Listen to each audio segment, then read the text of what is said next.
Et maintenant, en fait, on est rentré dans un travail qu'on appelle de monitoring, parce que la règle, c'est le papier, et la vraie vie, c'est la vraie vie. Donc, on est très très attentif à jouer aussi notre rôle dans le monitoring de la mise en place.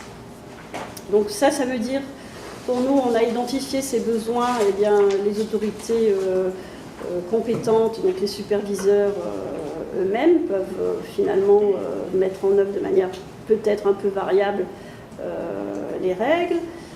Parfois la règle, on l'a observé, a été inadaptée ou un peu trop flexible. On a eu des cas, par exemple en risque de marché, on s'est dit tiens, non mais là il faudrait changer ça, donc on a déjà réémis des standards techniques, c'est possible. Et puis on voit aussi que bien sûr l'industrie, heureusement, reste capable d'innovation, et donc il faut aussi suivre ce qui peut se passer sur le terrain. Donc ça c'est ce qui suscite qu'on ait cette fonction de monitoring très active. Donc, des exemples de ce qu'on a fait. Bon, certains sont bien connus, d'autres peut-être un peu moins. Alors, évidemment, on a commencé notre travail par le capital et les fonds propres. Pour un superviseur bancaire, c'est normal. Donc, on a accompli une des premières tâches, c'était publier cette liste du CET1. Donc ça, c'était même un mandat qui était dans la loi. C'est un mandat où on a une fonction de regard, on va dire, et donc on essaye d'être transparent sur le fait que pour toutes les banques et en fonction des choix nationaux, le cas échéant, cette liste produise bien des fonds propres qui soient tous également fonds propres, on va dire. On a aussi fait un monitoring de l'Additional Tier 1. Je pense que ça sera aussi utile pour le futur, notamment avec les développements sur le capital, le TILAC, etc. Et puis, je ne sais pas si ça a été publié cette semaine ou sinon ça va l'être vraiment incessamment sous peu. On a aussi préparé des term sheets en fait standards pour des instruments qui seraient un peu simples d'Additional Tier 1 et qui permettent de s'y référer pour ceux qui souhaitent émettre ce type de dette, mais que ce soit bien des fonds propres prudentiels, donc avec toutes les clauses nécessaires. Donc là, on est allé jusqu'au bout, inventorier, faire un monitoring de terrain et même proposer des produits simples, mais sur lesquels, quelque part, on est assuré de la reconnaissance prudentielle. On a aussi fait ce type de monitoring sur les dispositions réglementaires en matière de rémunération. Bon, ça, je pense que ça a eu beaucoup d'impact à l'époque. D'abord parce que c'était une réglementation qu'il était difficile de mettre en place, au moins dans certains pays. Elle renvoie à des politiques nationales, à des dispositions politiques fortes. Donc pour faire bouger ce terrain, c'est difficile. Donc dès le départ, on a voulu être présent sur le terrain parce que le secret dans ce genre de choses, c'est d'anticiper en fait et d'éviter les errements. Donc on avait produit ce rapport sur les allowance pour montrer en fait que déjà il y avait des contournements de la loi en matière de rémunération et la mise en place des bonus variables ou fixes prêtés à confusion ou contournement. On continue cela. Ça a permis de modifier certaines choses. Il y a eu des mesures correctives. Je ne dis pas que tout est absolument égal partout. Et puis, ce n'est pas notre travail de traquer un par un les dispositifs des établissements. Mais en tout cas, on a fourni cette transparence. En matière de titrisation, là aussi, mais on va devoir le continuer. On a fait un travail sur la rétention, en fait, la rétention des risques dans les instruments. Je pense que pour éclairer le Parlement, ça sera important qu'on développe ça, et on va faire un rapport, en fait, sur la bonne analyse du transfert de risques significatifs, qui normalement devrait sécuriser les parlementaires si le rapport est bien compris. Bon, je ne vais pas détailler toutes les matières, mais voilà, ce rôle de monitoring est particulièrement important. Peut-être ici, en matière d'infrastructure de marché, quelque chose qui est assez innovant, je pense, qui n'a pas été fait auparavant.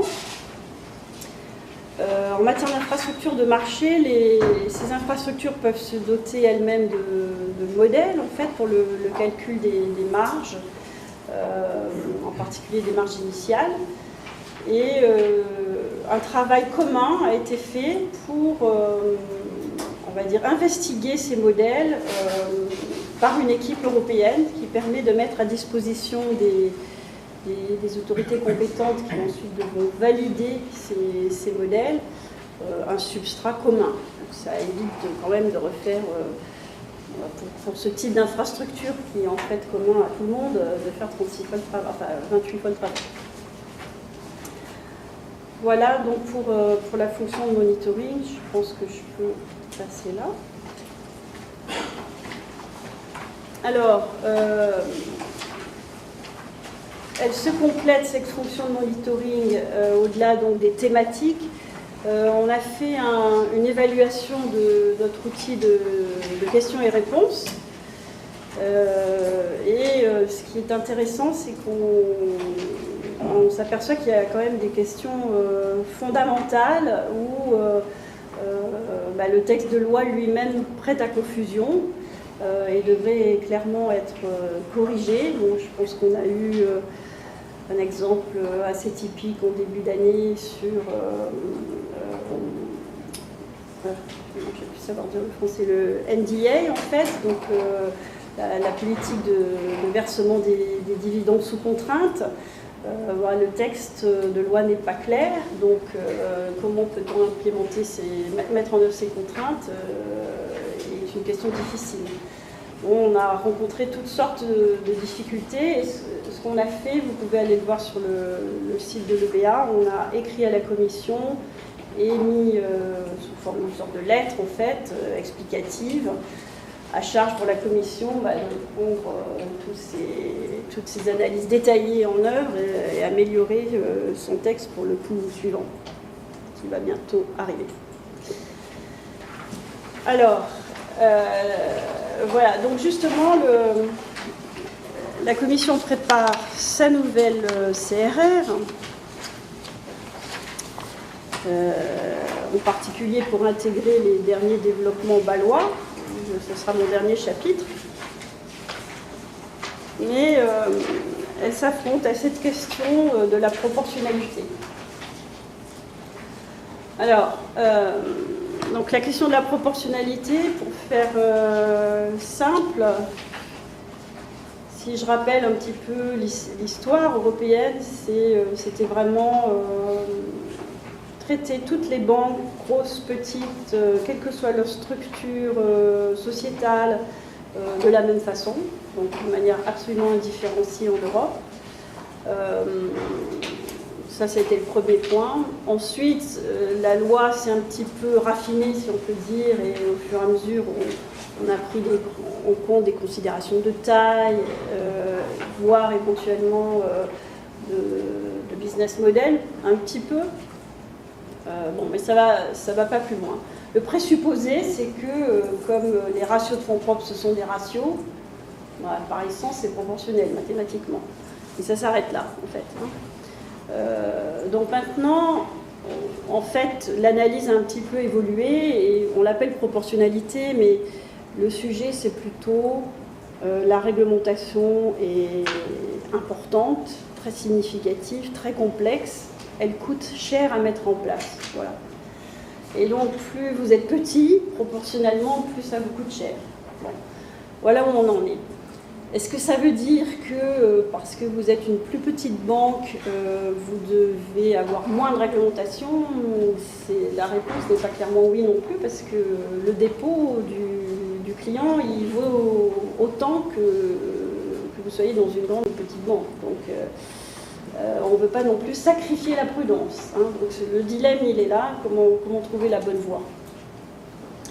Donc le B1 a toujours été très attentive à ça. Moi, j'ai fait plusieurs journées avec des académiques, avec des parlementaires pour entretenir l'intérêt de ce sujet et savoir le développer de manière intelligente. On est très clair que la proportionnalité pour nous, la communauté des superviseurs, on va dire, ça ne peut pas être d'avoir une approche de tranches et de mettre de côté certains acteurs bancaires et de dispenser de la couverture de certains risques. Donc tout ça, il faut que ça soit mis de côté de notre point de vue. En revanche, on a fait des efforts pour développer une approche par business model avec une analyse plus spécifique des risques, des allègements. Et ce qui nous semble la voie peut-être la plus importante à mettre en œuvre tout de suite, c'est les allègements sur le coût de la compliance en fait, et faciliter la bonne connaissance de la réglementation, savoir quelle partie s'applique à vous en fonction de votre taille, de votre business model, etc. Donc on est vraiment sur ce registre et surtout éviter le coût de la compliance.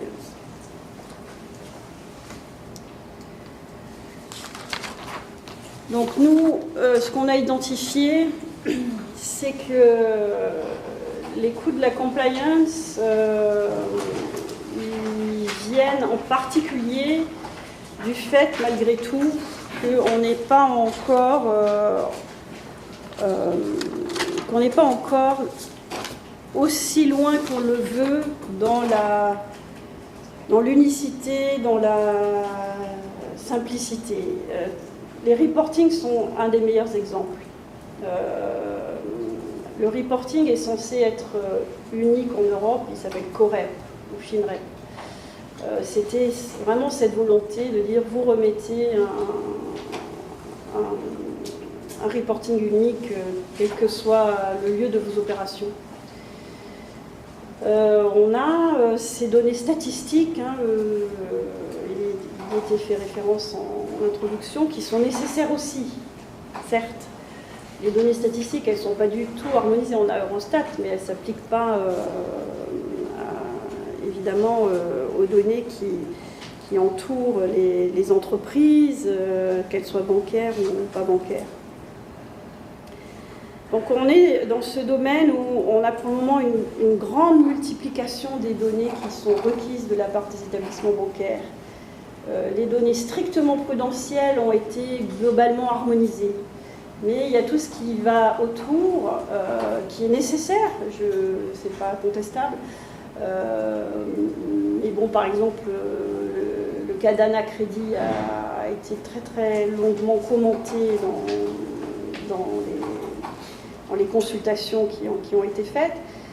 Voilà, c'est des demandes très lourdes. Il y a plein de légitimités sous-jacentes. Il faut quand même qu'on fasse le tri de comment aider en fait à diminuer les coûts qui ont trait à ce type d'opération. Donc ça, on va essayer de faire porter notre effort là-dessus. La différenciation par business model nous apparaît donc une autre voie. Elle est très délicate à mettre en œuvre parce que dès qu'on différencie, on risque de briser en fait l'égalité de traitement. Donc c'est là que se situe l'enjeu. Bien sûr, l'approche par la taille et l'exemption en dessous de certains seuils, c'est une technique très traditionnelle dans la loi européenne. Donc en effet, parfois on peut dire il n'y a pas de risque prudentiel, on va exempter, hein, c'est ce qui se passe. Donc là, il faut travailler quel est le bon niveau de seuil. Mais évidemment, de notre point de vue, il ne faut jamais mettre de côté les risques systémiques, on va dire, ou d'interconnexion, parce que, évidemment, beaucoup, pour utiliser le trait le plus visible, beaucoup de petites savings banks, ça fait aussi un gros risque systémique. Hein. Donc ça doit être conservé en parallèle. Bon, il y a toujours donc des exceptions ou des exemptions. Pour nous, ça doit rester un trait plutôt exceptionnel du symbole rouge. Bon, là, ce sont des exemples où on a essayé donc de travailler cette proportionnalité de manière un peu innovante. Donc, toute l'approche par business model qui n'existait pas jusque-là, on l'a développée dans tous nos rapports de calibration pour la liquidité, pour le leverage. On avait à peu près 13 business models, 13 catégorisations. Donc, ça permet éventuellement de différencier. En général, on a conclu qu'il n'y avait pas lieu à différencier. Bon. Mais on a fait le travail, on va dire. Quelque chose qui portera, je pense, c'est en matière de rémunération, dans le domaine de la rémunération, où le problème des coûts nous avait été très fortement signalé. On a collecté aussi des informations sur quels sont les coûts en réalité.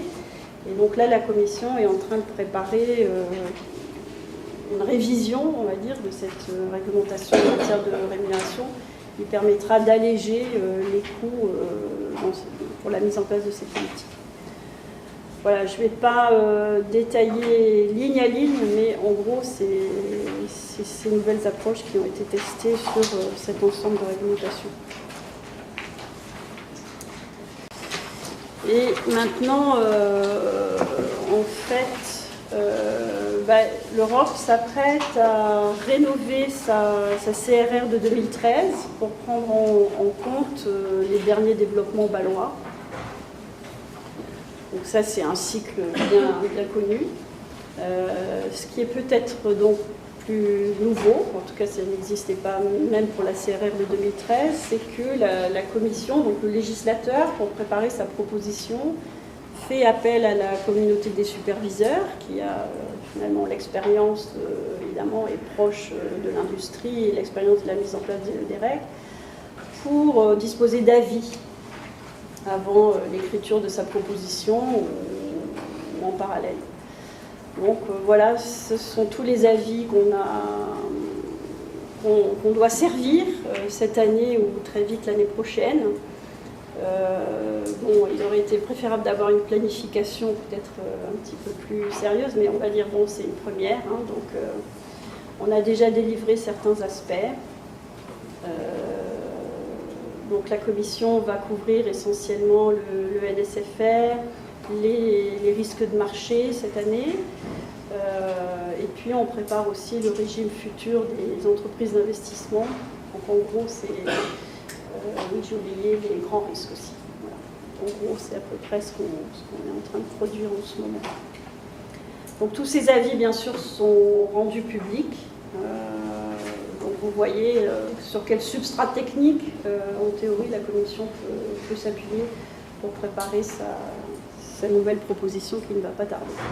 Ce qui va normalement être proposé par la Commission avant la fin de l'année, ce sont des domaines qui ont déjà été conclus à Bâle, hein, donc c'est les grands risques, les risques de marché, NSFR, hein, en gros. En revanche, il y a tous les domaines qui demandent à être terminés à Bâle et qui, eux, feraient l'objet d'une deuxième proposition de la Commission, complémentaire donc, et qui porteront donc sur, en particulier, le traitement des risques de crédit, la titrisation. On a déjà un projet de loi en Europe qui a anticipé en principe Bâle à quelques vraiment détails près. Donc, ça, c'est déjà fait. Et puis, bon, le risque opérationnel, le risque souverain, le cas échéant, mais ça, je pense que ça prendra très longtemps. Voilà ce qui reste sur la table, en fait. Donc, la contribution de l'EBA avec les États membres assis à la table de Bâle, c'est de faire en sorte que l'approche européenne soit le mieux reflétée possible. Ce qui nous importe justement, c'est que la reconnaissance des modèles demeure, quelque part aussi ample que possible, sachant qu'en Europe, on a souhaité traiter le risque de variabilité des modèles, qui est ce qui est dénoncé par nos partenaires à la table de Bâle, soit traité autrement que par l'éradication des modèles, mais par des mesures beaucoup plus techniques, qu'on appelle bottom-up, en fait, où on a cet ensemble de guidelines que je vous avais listé au début, sur le défaut, le LGD, le lenteur, le paramétrage et la calibration des paramètres. Donc, un travail qui est de nature extrêmement différente.